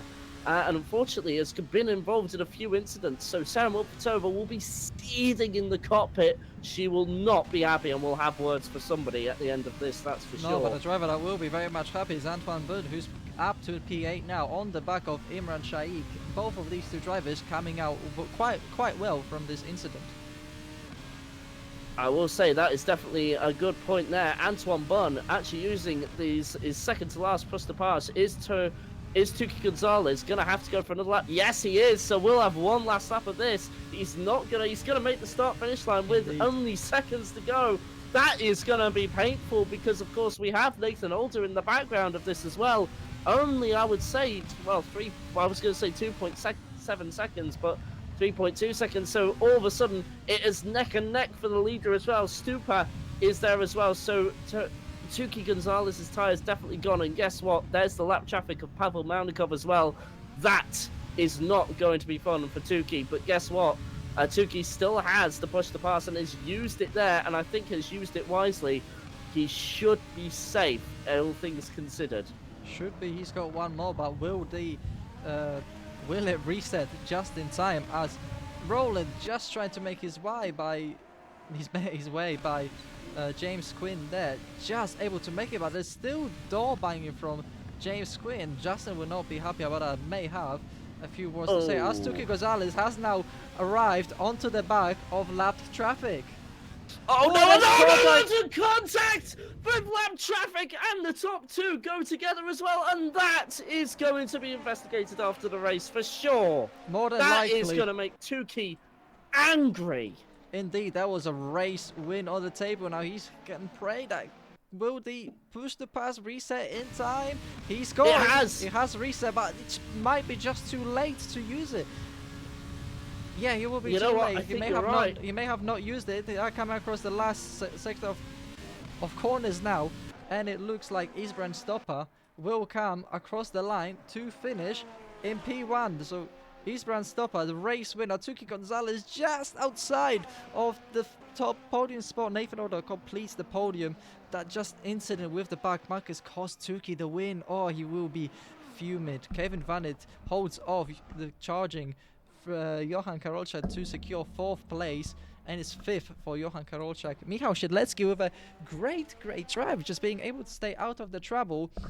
He's gonna most likely come across in 6th place, considering he started all the way down in 28th, I believe. Controversy at the end of the Singapore Grand Prix as well. Unfortunately, that win is surely going to be reported, and I do think we will see a penalty for that. I'm not a steward in this league, but I know a penalty when I see one. A Sarah Patova bangs Imran there, and unable to get the move done. And Sarah is absolutely seething. She's going to try it again. Brave stuff. They go contact. Sarah Patova unable to get the position in the end, and she has to settle for 9th. But my word, a lot of angry driving there towards the end there. Not really what you want to see, but it is what it is around Singapore. The heat, the tightness of the track, just getting to the drivers there, and it is all wrapped up. But my word, thoughts, feelings, and opinions on that? Indeed, my thoughts. Oh my god, I need to collect my thoughts. Is what my feelings are. The ending of the race certainly has left a lot of controversy and a lot of work, and I can already feel the heat coming off from a certain place in Spain where a steward resides that had to watch over this race. I can feel it all the way here from UK across the channel. I will say, like, you know, I think, who was that guy? I think I know who we are. No, it's not him. Don't worry about that. But I think there's going to be serious words about the driving standards. I guess Isbran wants to be interviewed because he's just crashed into the commentator's car. He's probably just knocking on the window. Hello, I'm here. Interview, please.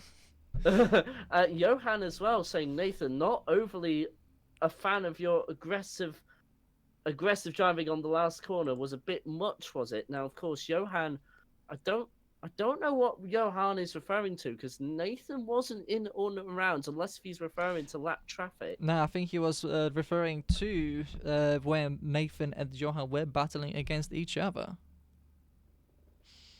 Right, okay, I gotcha. Indeed, so yeah, Isbrand does want to have an interview. That's why Isbrand has stopped his car just outside of the commentator's house. Isbrand, a race win, finally!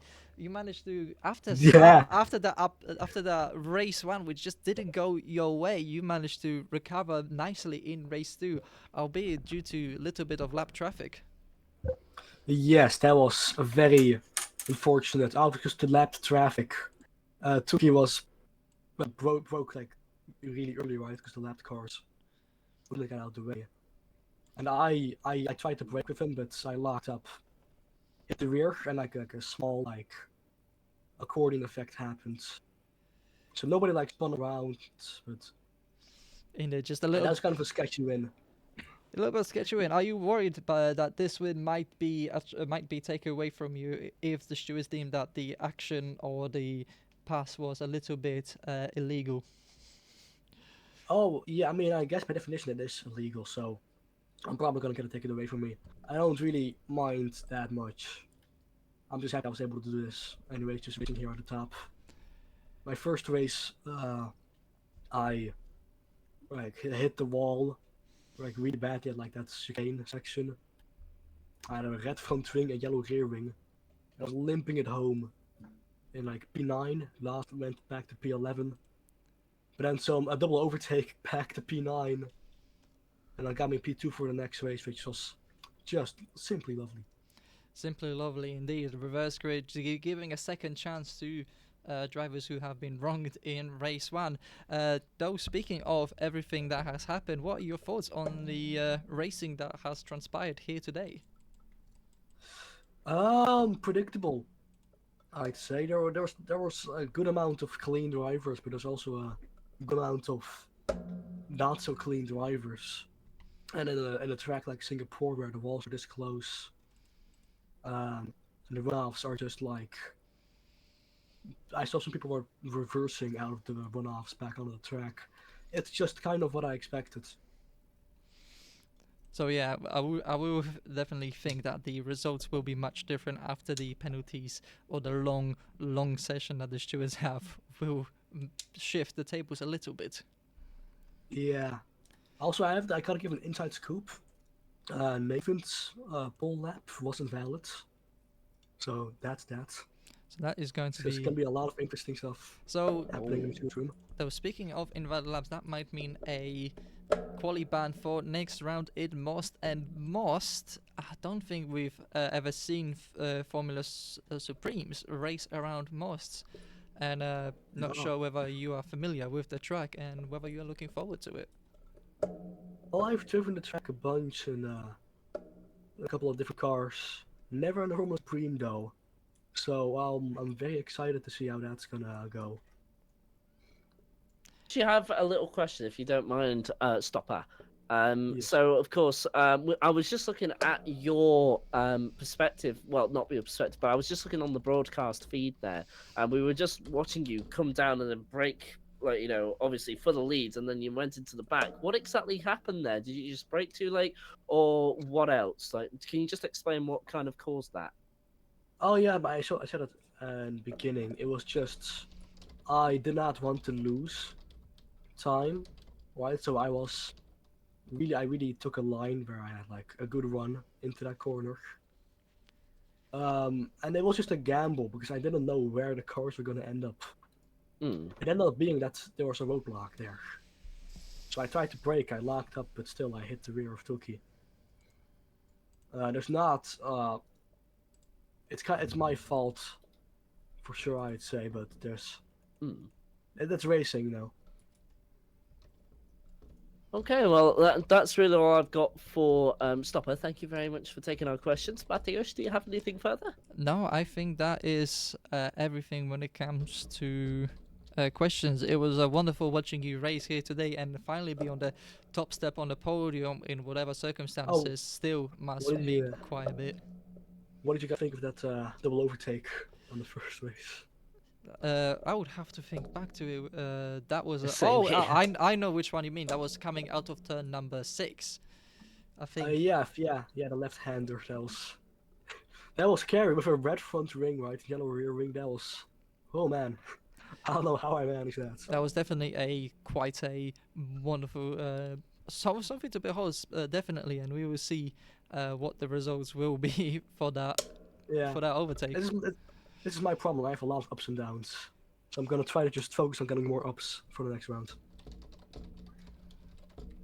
Indeed, there will be ups and downs, and you are a quick driver. If you can just nail down the consistency, you would be a title contender for sure.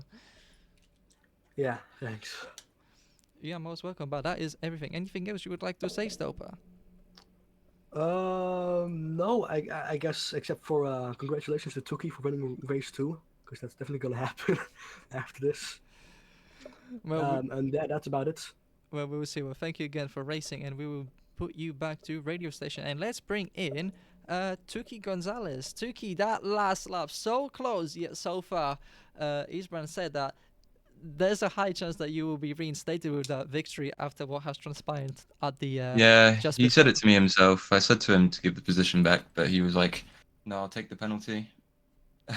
So yeah, it was just unfortunate. I dived down the back marker because obviously they weren't moving out of the way, and then Isbrand just like yeets me into the other driver and gets through me. So yeah, it's just unfortunate how it happened, but I'm pretty sure I'll be reinstated the position.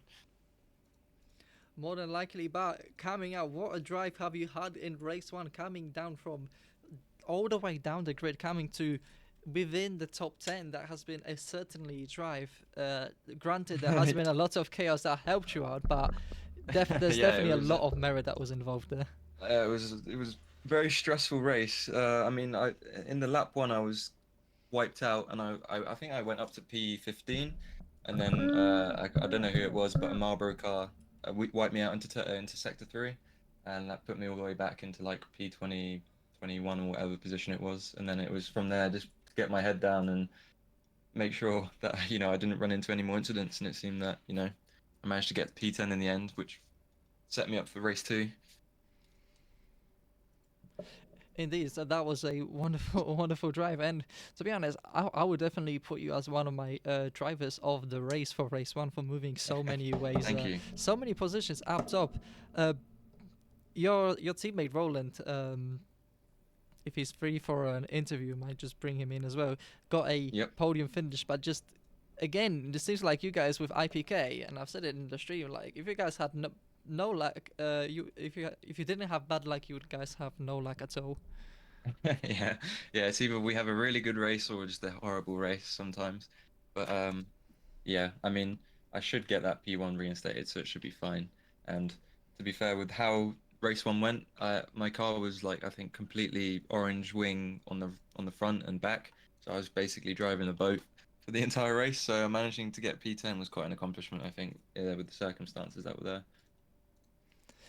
So yeah, but speaking of tracks, in 2 weeks we are going to Most, a track that again I have not seen Supremes drive around. We did a race in LPR there with BTCCs, but I do certainly wonder how well it will suit the Supremes.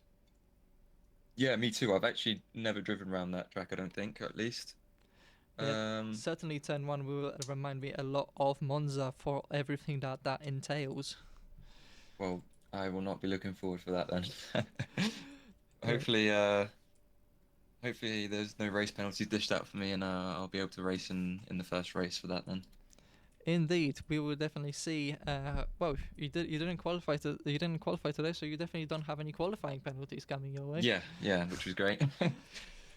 So that is wonderful to hear. So let's see if IPK Arrows are able to build on the achievement in Road America race 1 at the very least, and today with double podium finish, and most likely a race win. Yeah, brilliant. Indeed. Well, anything else you would like to say, or David, do you have any questions? No, not really. I mean, obviously, I think I'd just like to know, what were your thoughts? Like, how was that for you in the cockpit when you were tagged from behind by Stopper? Well, yeah, my initial thought was like, oh, what the hell? And then I'm deafened because we were on the call together. And I told him, like, what the hell, get the position back. And then he was like, no, I will just take the penalty. And I was like, okay, I guess. But yeah, just taking the glory away. But it's no big deal. I mean, it was just back markers who were trying to battle each other, I guess, and they just ignored the blue flags in that case. But yeah, we'll see what the stewards say after that. Indeed. Well, All right, then. we'll definitely see. Well, thank you for speaking to us, Suki, as we will bring in your teammate to tell his side of the tale, or tell of his woes of what happened. Mateusz, I'm actually going to leave you here because I've got to go. So I just want to say, well, just while I've got you, thank you very much for allowing me and inviting me onto today's stream. Thank you to the admins. Thank you to the stewards as well for making this race fun. Thank you to the drivers for putting on such a show. Thank you all so much, and I hope to be back sooner rather than later. Yeah, thank you for commentating. No problem. It's always a pleasure, It's been a pleasure. David. Thank you very much. Bye-bye. Take care of yourself. Bye. And so that's 2 people leaving my commentary booth, and let's bring in Roland Justin. Roland. Oh, Well, mid-center is perfect time to drag you into the commentary of box. course. Very civil discussions going on in the radio station There's only about the race. only civil discussions going on. Yeah. Congratulations on your results in race 1. The race thank 2, you. however, Yeah. I'm gonna explain what happened a bit further, but like race 1, I didn't have the best of starts, as you could see. Like I lost like 2 positions, gained them right back in that lap. And from then I just tried to catch up or like keep up with Nathan, but it was impossible. He was in a league of his own as usual. yeah, He was same, doing really well. he almost put out 6 seconds at the end of the race on you. Totally And then not I what was we... just training in P2, and I didn't really have an eventful race. I just drove without any mistakes somehow. Yeah, Then race 2, what happened? Like P9, I had like a decent start, so I kept my position, pretty much. And then, like before the Singapore thing, the corner before that, I got taken out from behind. And because it was such in such an awkward place, I just had to pull over as far away from the racing line as possible, and I had to wait for every single car to go by, because I couldn't rejoin. So I went all the way back to last place, and then just tried to recover from there. It was still a heck of a recovery drive. You Yeah, almost. and then the last 5 minutes. Like, that was the most awful sim racing experience I think I've had since starting. But it was also really funny. Because I caught up 2 guys, I think Imran and James, who was fighting each other. I caught up to them, and they were fighting, like slowing each other so much down that Antoine, who was 2.5 seconds behind me, caught up in like 2 corners. So I lost that much time. And then they took each other out multiple times, also taking me out with them. So I got like from P8 down to P11. And then I just tried to keep up with the pack, so I tried to like follow Sarah through. Maybe she makes a move and I can follow if the other guy has this line compromised. Sadly that didn't happen because they kept taking each other out. So much so that I actually got passed by Javier as well in the end, so I dropped 1 more position. Indeed, and it Till I does. finished P12. A lot of our time on screen was a battle between, well, at some point between the 5 of you for the 7th place. Yeah, and it this has was, been- I think, the most disgusting but also really funny battle that has ever happened and will ever happen in this league. Oh yeah, I can definitely agree. There was slide from James and contact with Imran. Antoine was involved, And- and well, Yeah, and Antoine then they tried to spun in the middle of the navigate. track. I got taken out. Then I got taken out by James behind. So yeah, a lot of things happened there. I don't really want to talk about. I'm not really proud of race 2 because I was certainly not the cleanest driver in a lot of places.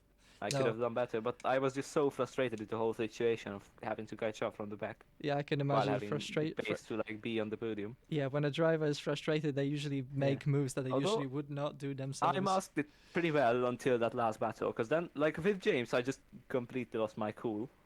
I think that's like, I would rather not talk about the events that happened here. So yeah, it was an interesting race, that's for sure. Definitely. Though, overall, for IPK Arrows, it seems to have been a Yeah. somewhat successful round. Yeah, and I think it might be a double win if Icebrand. Actually, I don't know how Icebrand passed, but I heard from Rai, who was like race engineering all the way through the race, so hats off to him, that like Icebrand took out Tuki a bit and then overtook that way. I'm not sure Yeah, what exactly happened, but So Tuki had back markers in the hairpin before the bridge Oh. section. So he slowed down to make his way around, and Isbrand just braked a little bit too late, bumped Oh, Tuki yeah, into the that's- next driver, past him, and then that's unfortunate. Yeah. yeah, when Tuki said you're gonna give this spot Yeah. back, Isbrand was now just take the penalty. Yeah, and I also want to talk about a bit about qualifying because, like, I keep losing on track pole by the smallest of margins. Again, what happened? The reason I lost pole is because on my on the outlap of my final and best qualifying attempt, I tapped the ball a bit, 2 corners before the last corner, and so I lost 0.5 of a second down the main straight.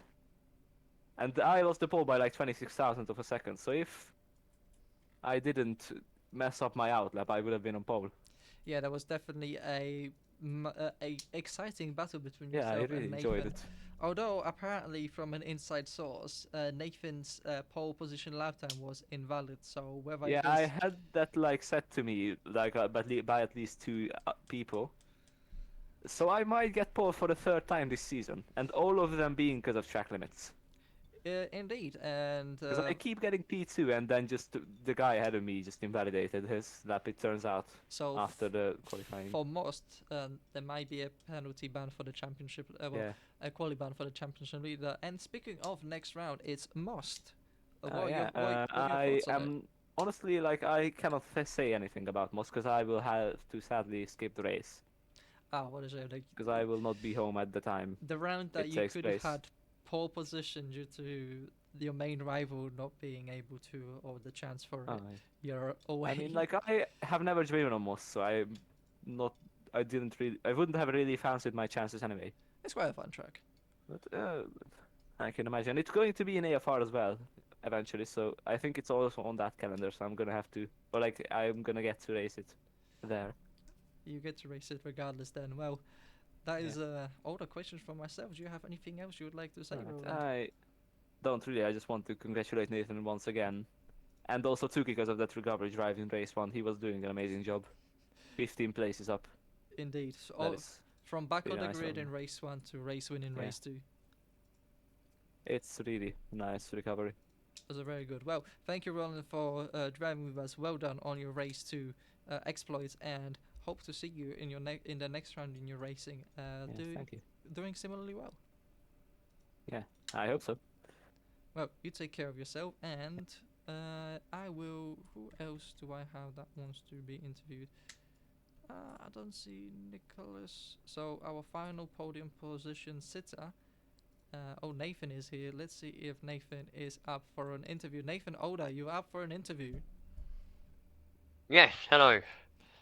Hello, Nathan. So congratulations on your race 1 win. You seem to have just controlled that race 1 from start to finish. 6-second gap on Roland Justin and pole position to Bolster. Yeah, race 1 was straightforward. Clean start, got away, and then just edged away. Didn't take any risks really. Just sort of yeah, kept in control of that one, so that was fine. Race 2 was a little bit different though, but that's what makes it interesting, I suppose. Indeed, and it seems like in race 2 you had a little bit of a way more to do, especially dodging the incidents that have revolved around the opening laps of that second race. Yeah, race 2, a good start. Down to turn 1 was fine. Was having a look at, I think it was Johan in front of me, down into turn 5 or 6 is it, after the long straight.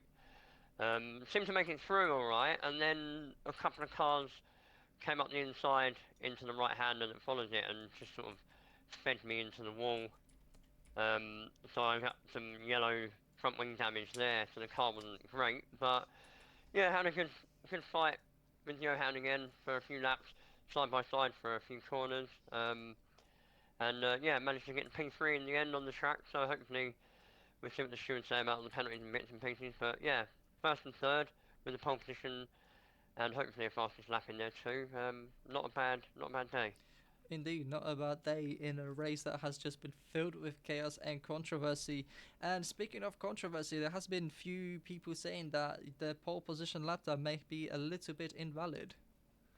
Yeah, I've just heard that in the chat myself. As far as I was aware, I was still on the curb, or over the curb in a particular corner.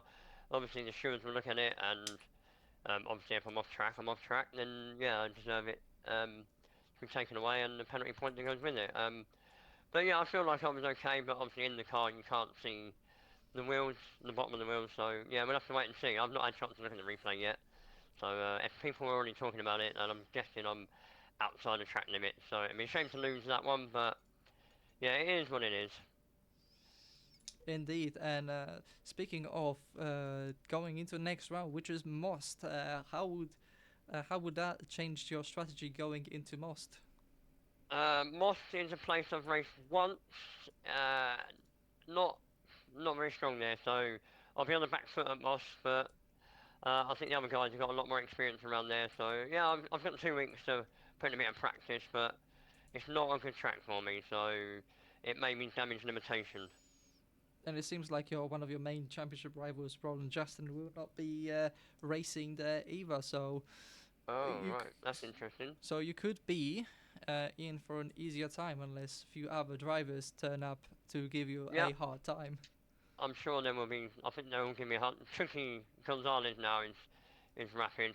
Obviously Johan, very quick. Is Victor going to race anymore? Because he's very quick. I haven't seen him on track for a while. Victor has been taking the race director roles until Danny comes back, and he will be back in 2 weeks, so Victor might be back on track. Yeah, there we go. Victor will be up there. So, yeah, I think, like I said, damage limitation at Moss. It's not a particularly a track that I'm very strong at, so yeah, we'll see. We'll just try and bring home some good points for the championship. Indeed, and you guys have the the use of drop rounds, which you would presume you would use, and I'm not sure whether you race here at Bahrain in round 1. Yeah, I did race Bahrain round one. It was only the one race, wasn't it? And I finished fourth Yes. in that one race. So, yeah, at the moment I haven't had a bad round yet. So if Moss is bad, that'll be my drop round. Yeah. Indeed, and we will definitely have to see which one of the races will get dropped. But congratulations again, congratulations, double podium again. That surely should still extend your lead. So even if Most is poor, you should still have a good lead A good towards the lead, end of yeah. the season. There's what, Yep. 3 more races remaining, if I'm not mistaken. 7, 8. Yeah, so we're getting to the important rounds now, aren't we? Yeah, so damage limitation, score some points, and yeah, hopefully hold on to that lead. Indeed. So again, well done on your race today. Anything else you would like to say? No, I don't think so. It's all summed up there very well. Just thanks again for the event, and I'm sure the commentary will be great to watch back later. Fantastic. Thank you so much for racing, and I will put you back to the radio station, and let's us see who else wanted to go have an interview.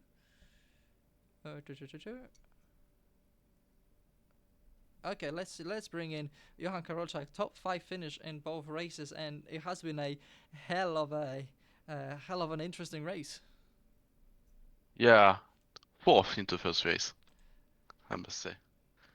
4th in the first race, top 5 in both. I finished fourth in the first one, I think. So that should be some very good haul of points for yourself and your team to help you in that championship battle Yeah. with IPK Arrows, who are making quite a charge. Yeah, it's a bit of a mixed emotions after both races. The first one is a bit it's mostly frustration. The about the start didn't bother me a lot because I think we were fighting with I think Sarah's and Ronan's in the first straight. Kind of 3 wide for the first braking zone.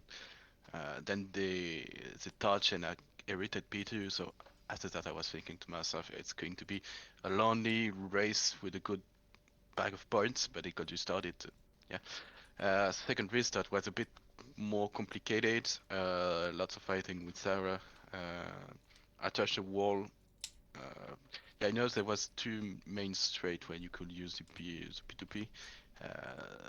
2 straight, the newest one. You see the newest one with a new layout for 2023. I tried to put a push to pad there, but I pushed it too soon and got a lot of wheel spin and touched the wall and a red front wing. So that's why I was dropping a lot in the first race.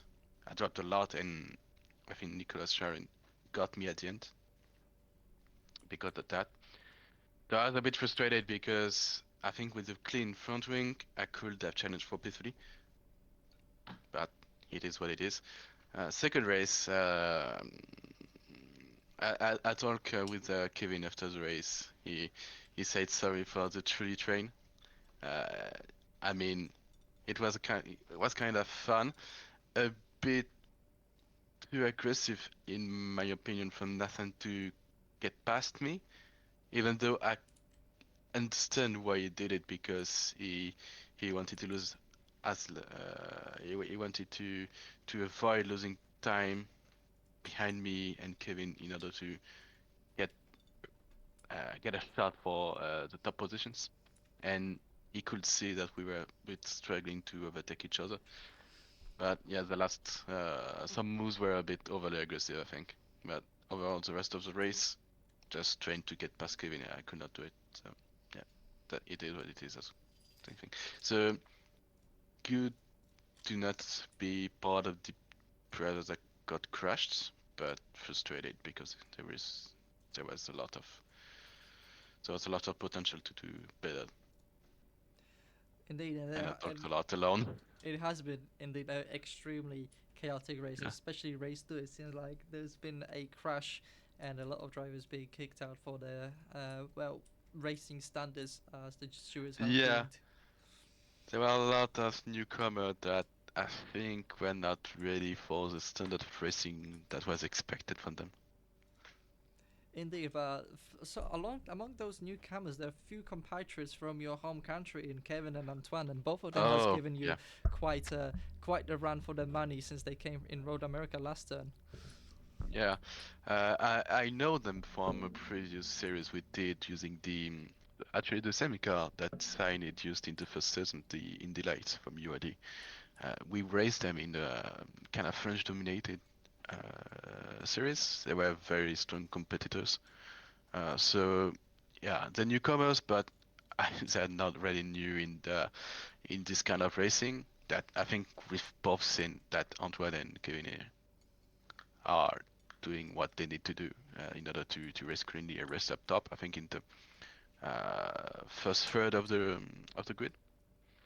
But I think there was a lot of late sign-ups today for this race that people were not really. I think mostly. I don't know what his name is. He goes by Mimra on the Discord, but I don't know the guys that got kicked in the first race. I mean, the thing is that we raced in Singapore. Singapore street track and Assetto Corsa are notorious for a lot of weird contact with the walls. Assetto Corsa is not really forgiving game for car against car contacts. I think it was maybe not the cleanest race we could have cut, but very clean compared to what we could have in terms of DNS and contacts and crash and so forth. But I might be biased because I've only seen what happens at the front. Indeed, and a lot of opinions are shaped, but depending on whether one benefits or one loses out. Yeah.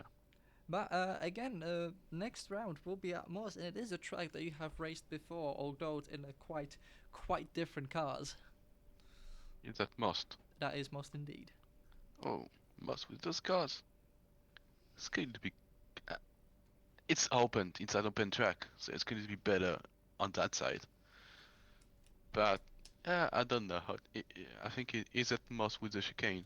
I believe it will be Most with the It chicane. should, because otherwise the track would be too short. Yeah, it will be Most with the chicane if I am not believing. And I did kind of compare that chicane into chicane at Monza into turn 1. It could be. It could have the same effect, I think. It's tight, it's very slow, into steps, yeah. Following a And really long we're going straight. to struggle with traction there. Yeah, there will be. I can tell you that. A few spins, a few crashes, and it also follows a really long straight. Yeah, traction out of the corner would be essential. There will be a lot of crossing over on exit. And yeah, I do know the track, but I think the experience here it might be close to irrelevant compared to the different kind of track cars we will be bringing here. Indeed, I am definitely certainly looking forward to that. And we are now entering the final stages of the season. How would you sum it up so far? I mean, I did miss 2 rounds, so I'm not fighting for any top spot whatsoever. I mean, not the first one. I think it is Nathan's to lose. Definitely. He got the pace, he got the points. I think the only way he doesn't win it if he's taken out every race until the end right now. Otherwise, I think it's mostly good racing, lots of new faces, lots of young boy or young girl, I don't know, young people energy and desperation sometimes in some moves. But overall, I think Sainid really blooms. Is that something I can say? I don't know. My English vocabulary is not the best out there, but I must say it's really something. Sainid's really getting there in terms of people interested and signs up and stuff. I remember from it's a good thing they are focusing on single seaters. It's really a successful series. Lots of effort put in by the staff. I think it really bodes well for the second part of the championship. Indeed. Well, thank you again, Johan, for racing, and we'll definitely be looking forward to see what you can do in most, and hopefully you might have your teammate back with you on track. I hope so. Sidhu's absence really is a huge blow to our team because Victos has to be the race director. I certainly hope that he gets back on track for the next race Indeed. Well, because we need him to fight. I think if you have a second car up there, given we're mostly fighting Tuki and Roland, I think we could have scored slightly more points than they did. So yeah, interesting. But I'm not too fussed about that. it is. So we will definitely be interested to see when you guys are back and more cars out on the grid of fast, consistent drivers. But we were nearing the time to end our stream. Thank you again for joining us here again, Johan, and hope to see you do well in the future. Yeah, thank you for your streaming efforts and all the kind words. Fantastic. Well, we shall be ending our stream here today. We are running a little bit out of time. It's already been over 2 hours, and by God, what race have we had here in Singapore? I told you it was going to be quite the spectacle to behold here in round 5 at Cyanide Racing. Next round in 2 weeks will be April 28th, and we will be going to Czech Republic to Most, a track which has provided excellent racing in Letpo Racing with the BTCC cars. Quite different cars, but certainly a lot of memorable moments on that track. So definitely looking forward to that one. And I hope you guys are looking forward to the track as much as we are. And I certainly hope that you guys enjoyed the show that was put on by the drivers, including the chaos, even though a lot of us want to see good racing rather than chaos. Unless you thrive in chaos. That is also a valid thing to wish to see, I suppose. Depends who you ask. Anyway, thank you to all the drivers. Thank you to the organizers of Cyanide, to Victor and to Danny. Particularly Victor here today that had to deal with the mess that has been thrown upon him. But digressing from that, I'll see you guys in 2 weeks and enjoy the rest of your evening. Bye bye.